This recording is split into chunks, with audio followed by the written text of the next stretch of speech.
as you feel my mind, or you feel my mind. We could build a dream, start up something new, and the world is on your shoulders, and you feel like falling over. Just let me in your head, so I can be there for you, there for you. The night is young, won't you sing for me? Won't you sing for me? Till we fall asleep. Yes, we have this amazing show on this network, VC Masters. Glad to bring on my good friend, Salman Asher, and he is a professor at Duke University, as well as having a company that he is very much involved with as well, the Athamas Fund. And of course, he does a lot of work in the venture field, but he has amazing guests, and he's got this amazing guest, John, that'll be joining him today. But I'm going to bring him on so he can talk about his amazing guests that he's got and all along those lines, because I'm oftentimes fascinated by real estate and venture capital and all along those lines. We were just talking to my mom that used to run a foundation, the Golden Leaf Foundation, for a number of years, and she thinks it's $1 billion foundation now because it's that whole tobacco settlement money and all along those lines. But she's retired from that and enjoying being retired. So you're a long way from retirement. So I'm going to let myself get off of here and turn it over to you and your guest, John, and everything like that. But you're definitely still engaged with Duke University and a number of other things as well. So always glad to see you, Salman. And I'm going to get out of here and let you bring your guest on and turn it over to the two of you. It's an absolute pleasure to be here, and I am enjoying being not retired. I retired once when I was about 42 years old, and it got very boring, and it got very difficult for my marriage as well, because I was trying to rearrange the house as if it were my startup. But now I'm there, so I had retired and have been a professional investor for a few years. And I have with me John. John is followed a very similar path. His initial investments were in real estate, and since then he has been an entrepreneur as well as an investor. Very, very versatile career. So, John, let's kind of start with how you started with investments, and maybe that was real estate. Tell me more about that. Yeah, so my wife and I grew up in like what I would consider to be traditionally middle class accommodations. So think like we were good. We got to go on vacations, but we definitely weren't given like piles of money. So when we started investing, it was with really pretty small amounts. I had in my early 20s gotten a broker's license, and that was one of the, like, running a brokerage firm was one of the first professional experiences I had. And when we got done with grad school, one of the first things that we invested in is we found a completely beat up condo, and we purchased it for like $27,000. And then we watched YouTube videos and went and employed some sweat equity and ended up being able to lease that out for, $1,000 plus triple nets a month. And that produced like a $12,000 cash flow. And then we were able to leverage that into our first commercial building that we opened our business care counseling in. And part of the reason why I'm so bullish on real estate is if you're in a service-oriented industry, it's really hard to get debt. So if you want to grow without taking on outside dollars, debt is one of the, it's like one of the number one ways. So we were able to oscillate between investing in real estate with the cash flows from our business and then acquiring debt to open additional sites. And it just worked in tandem in a really nice way. And real estate is like, said simply, real estate's the space where if you want to make money slowly, if you want to become wealthy slowly, that's a great spot to go. Well, I often talk about the four dimensions of investing, and I call it RRLL, like right, left. And R, the first R most people are familiar with, which is the return. The second is the risk. The third is the leverage, and the fourth is the liquidity. Yes. And when I look at any investment, I look at it from that perspective. And when I look at real estate, the return is a very consistent return. It is not going to give you like a huge return. When you look at risk and leverage and then liquidity, those are the three dimensions that I want to dig a little bit deeper in. Yeah. And the first that you mentioned was actually leverage. So tell me a little bit more about that outside debt and how you can use real estate for leverage, unlike a service business? So if you have a service business that's quickly growing and you don't have sophisticated capital behind it, so you go to local banks, they have a really hard time lending on anything other than like trailing 12 months, right? So you might be pro forma, like your pro forma might look really good. Your accrual accounting might look really good, but there's a great chance that you're not producing a lot of cash. A lot of entrepreneurs, when they're living in that world and there's nothing to secure it against because you're selling time, you end up in a position where it's really hard to get funding to open another location or to grow to make investments in capital. If you instead go and find a new location and you purchase it based on your ability to use that site, there's all sorts of great SBA financing tools that are available. So you can pay for your build out, you can pay for your equipment like FF&E, and that's like a pretty favorable situation. And a lot of times you'll end up in an environment, it's like every 10 to 15 years, real estate cycles pretty hard during my lifetime, at least. So like right now, if you need office space, the best price on office space are empty office buildings. So you can set a really reasonable lease rate while paying yourself rent. So it's definitely more risk, but I would say it's risk with potential upside versus just risk, right?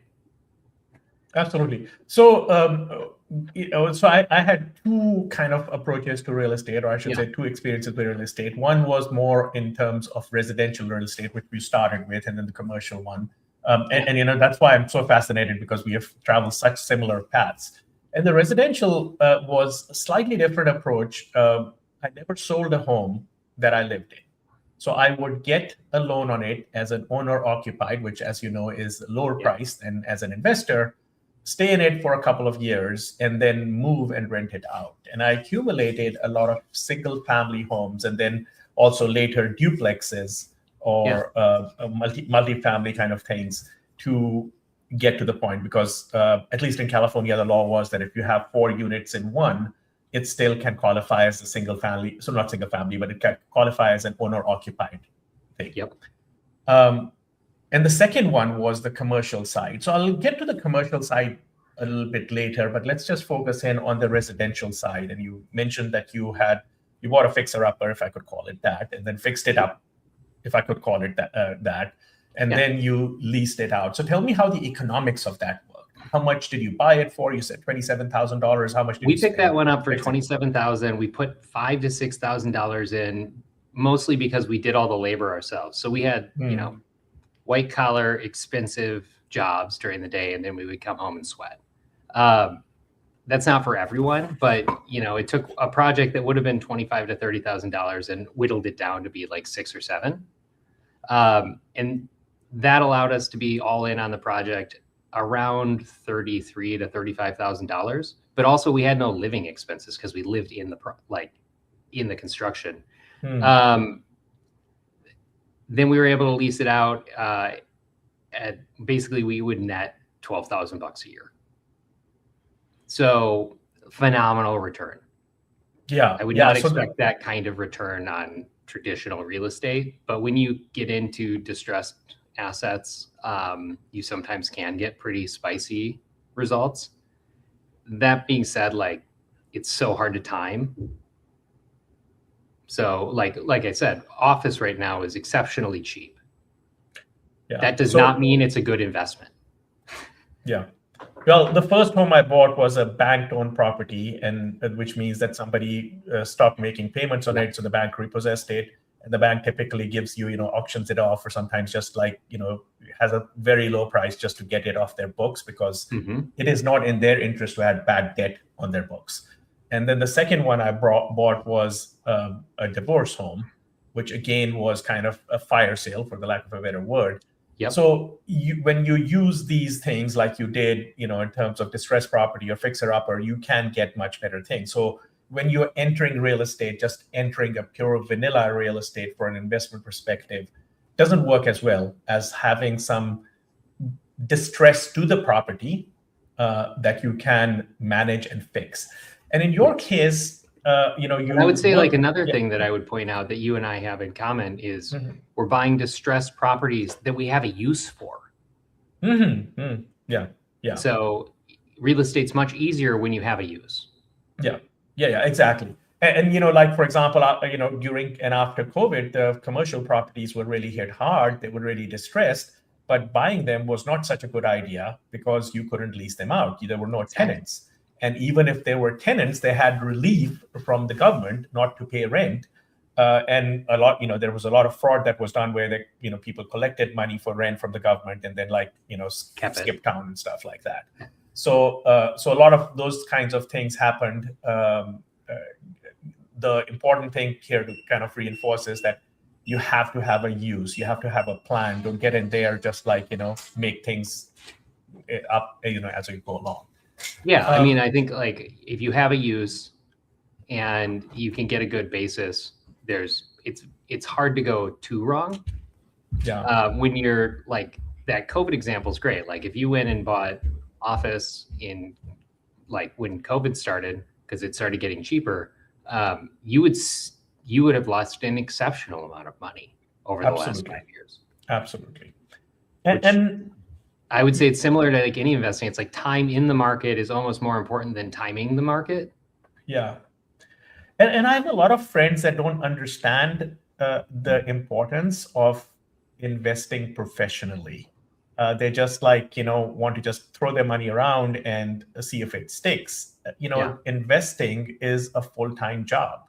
It is just like, if you're a doctor, that's your full-time job. You just can't, get up and start investing.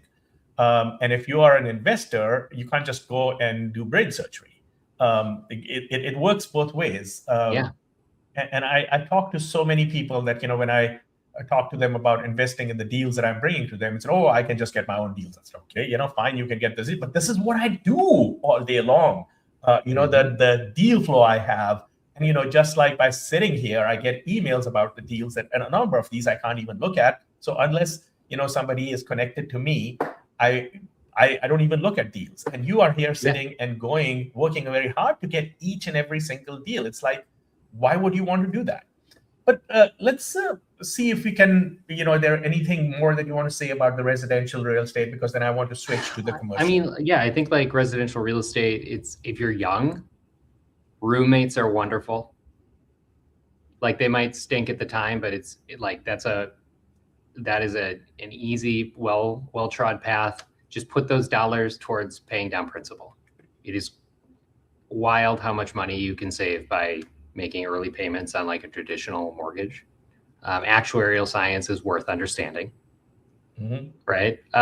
So like go do the math, and just like the other thing I think as we move into commercial, I think you need to have the perspective of there's 4 different ways you make money in commercial real estate, and you have cash flows or net income, you have debt pay down, so like actually servicing your debt, you have appreciation of the property, and you have depreciation. So if you're able to take advantage of the tax benefits of real estate, there's significant upside that might not be realized when you look at like a pro forma the first time. Absolutely. So you talked about a number of concepts there, but just winding up the conversation about and it's amazing how similar we are. So I told you that I bought a bank-owned property, but what I didn't tell you is that it was a 3-bedroom. I rented out the other 2 bedrooms, and that basically was enough for me to pay my mortgage. Yeah, that covered your mortgage. Exactly. Now what's happening is that I basically am living rent-free like you did. On top of that, you are talking about paying down the debt. As you pay down the debt, you accumulate equity, and just simply because you're reducing your debt. You also talked about appreciation, which is the price of the home going up. There is a very subtle point about depreciation. Why would you want that depreciation? What's the advantage of that? Share that with people. So, assuming you're operating a piece of you're operating your real estate, and you're able to qualify for the to take advantage of the losses, either by, so like depreciation is, let's go way back. Depreciation is saying something is worth less today than the book value, right? Saying its useful life has been used. Like, so you've moved through that. When you purchase real estate, many times you do something called a cost segregation, which accelerates the depreciation schedule on things that are not brand new. So if you imagine you buy a home in 2026 and it was built in 2015, there is a good chance that many of the items inside of the home, like the carpet, are older, and you can write off the useful life of that. It's harder to do in residential. It's easier to do in commercial because you're running it as a business and there's cash flow to offset. But what that allows you to do is really reduce the capital gains you have each year, even if you're making money in cash. And it also allows you to potentially defer ordinary income, which is fantastic. So you can play with the amount of rent you charge yourself, et cetera. That just, it accelerates the actual amount of money you get home, similar to the strategy you would have with a municipal bond. Exactly. So it's a tax advantage. And even though the property is depreciating, it's not costing you anything out of pocket right now. Yes. And that's really the key, that it is just a tax strategy, just like you mentioned, like a retirement account or a municipal bond and stuff like that. Yeah. And a lot of times when you're growing a business, your cash flow and your profitability on your annual taxes are different. So you might make significant money on paper, but you might have had to pay capital costs to make that money. And when you made those capital costs, you've spent money, or that's money going out of the door, but it doesn't count against your ordinary income because you can't write off 100% of capital costs in any given year many times. So it's important to have a tax strategy that allows you to mitigate the impact to your normal business, or you need outside equity or some other form of capital to cover cost if you're growing at a pretty frenetic rate. Yeah, so we have a quick comment in the chat that my mom bought a house for me and my brother when we were young, and then we eventually sold it, and the people duplexed it, so they made a profit. So basically, there are two different homes that are connected, and they may be the owners may be living in one, but they are renting out the other to make cash flow. So let's switch gears to commercial real estate. So this was around the time in my life where real estate wasn't giving me quite the returns that I wanted, because I would get much better returns in the venture market and so on, and in private equity. So technology was really distressed at that time. This was shortly after the .com bubble burst. So I took my chips and I bought a chain of Taco Bell restaurants, and some of them came with the property, and that obviously took the price higher. But what it did is it enabled me to get loans much more easily. Yeah. As real estate is like a hard collateral, and as John was saying, as a retail or service business, it's very difficult to get a loan saying that I'm selling food and I'm getting 4,000 per day sales in a restaurant. But it is easier to say, I have this hard asset. If I don't pay back your loan, you can just come and possess that. So that enabled me to get that. But then, I effectively in restaurant business, you typically budget 8% of your sales for rent.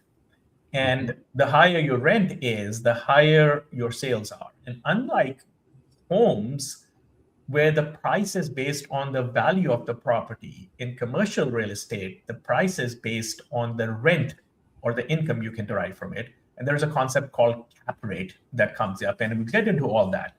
But what I did is a technique that I learned from a friend of mine, which is called sale leaseback, which is that I bought this restaurant building for $1 million, and then I with a certain amount of rent, and then I increased the rent on myself. Let's say I doubled the rent, and that property became worth $2 million, and then I sold it.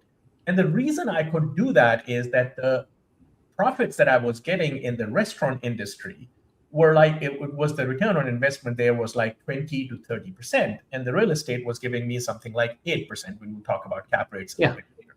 So when I did that, the bank that loaned me the money wanted all their money back, which was fine because I had increased the property. So effectively, I acquired all these restaurants for free, with the exception that the rent almost got doubled. So yeah, you acquired these restaurants for free. You stepped your profit down a little bit, but yes. you were able to maintain ownership of the entire restaurants and clear your debt.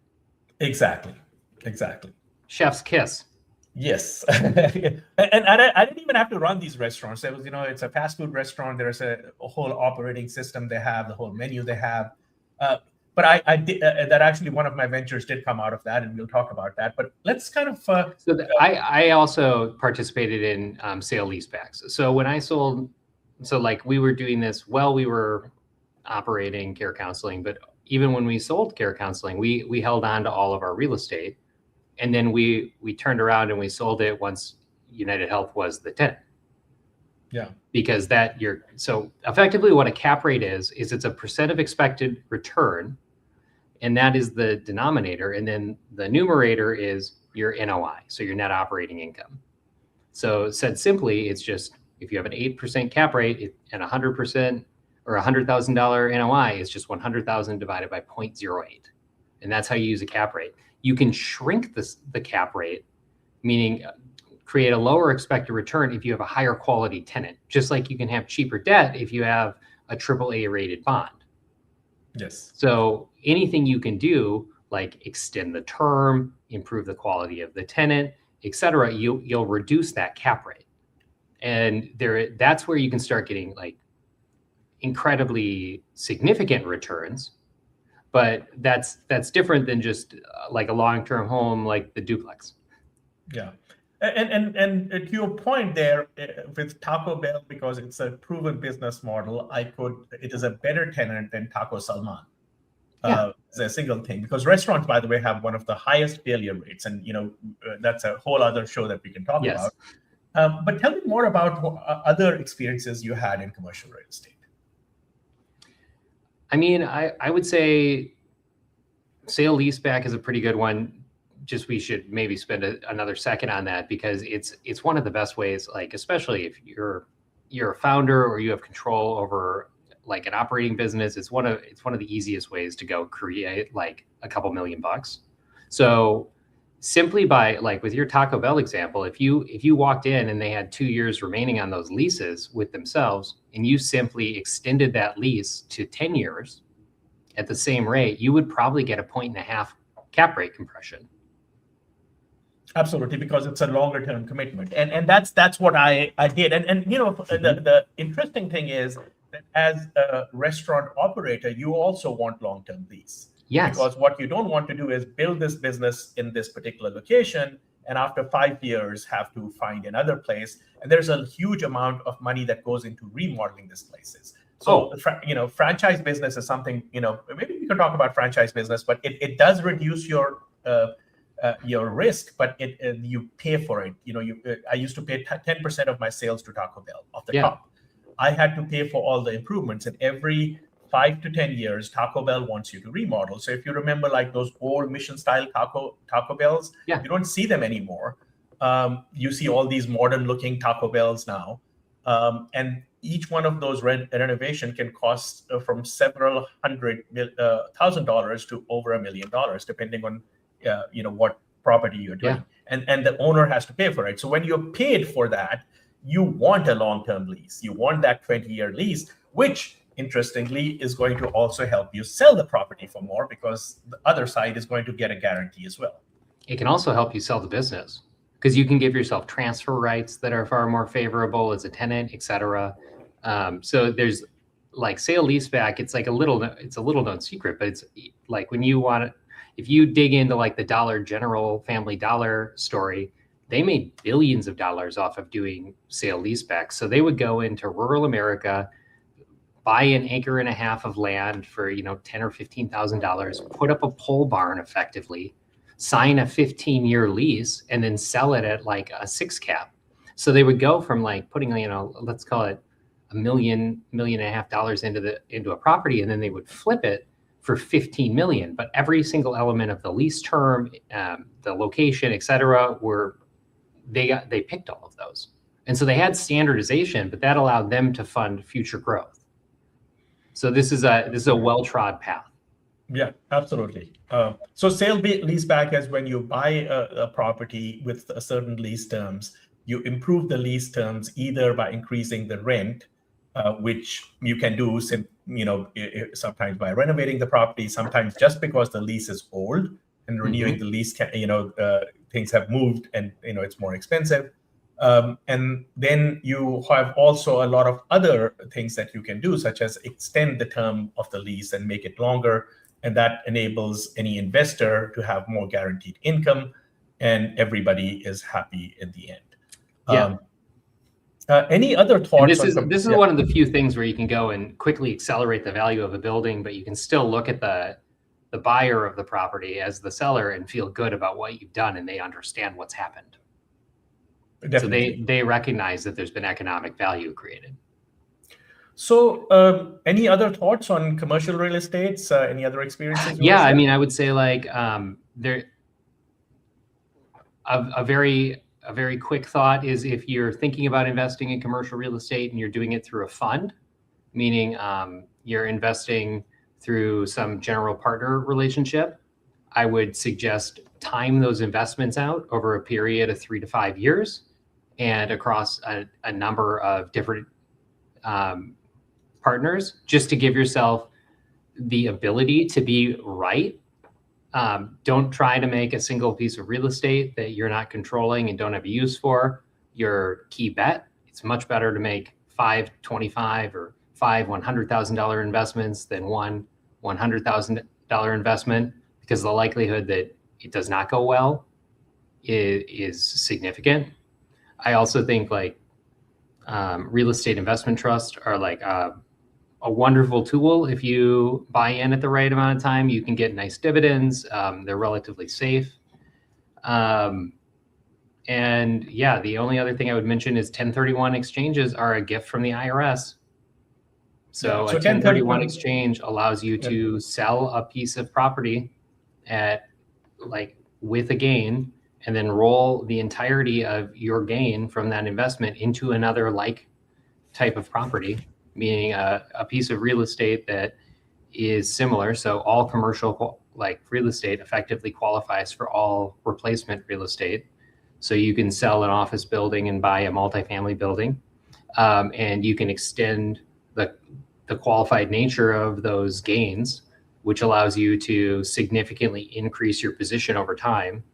That's an absolute phenomenal strategy if you're patient and you're planning on being in the market for 20 to 30 years. So as you pay down debt and as a property appreciates, that allows you to reposition in a less painful manner, similar to like qualified funds in a 401k.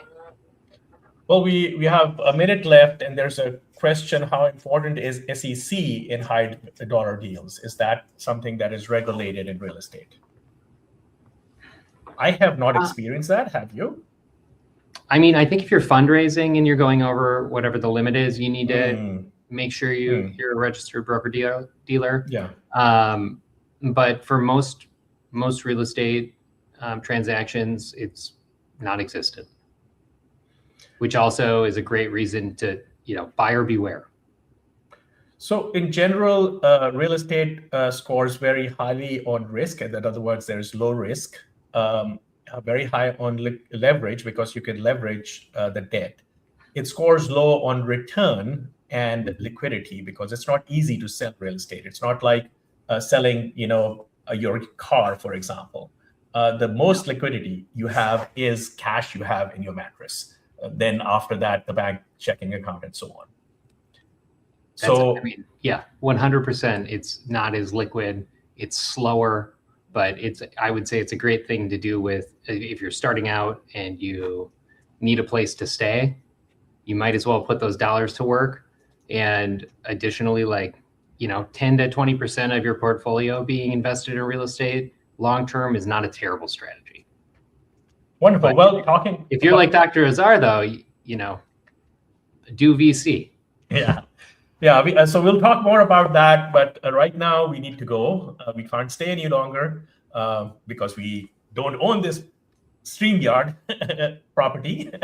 But we will see you next time, and we'll talk more about other alternative investments. Looking forward to it. Thank you, John. Take care. Bye-bye. Cheers. I go anywhere with you, 'cause you fill my mind, or you fill my mind.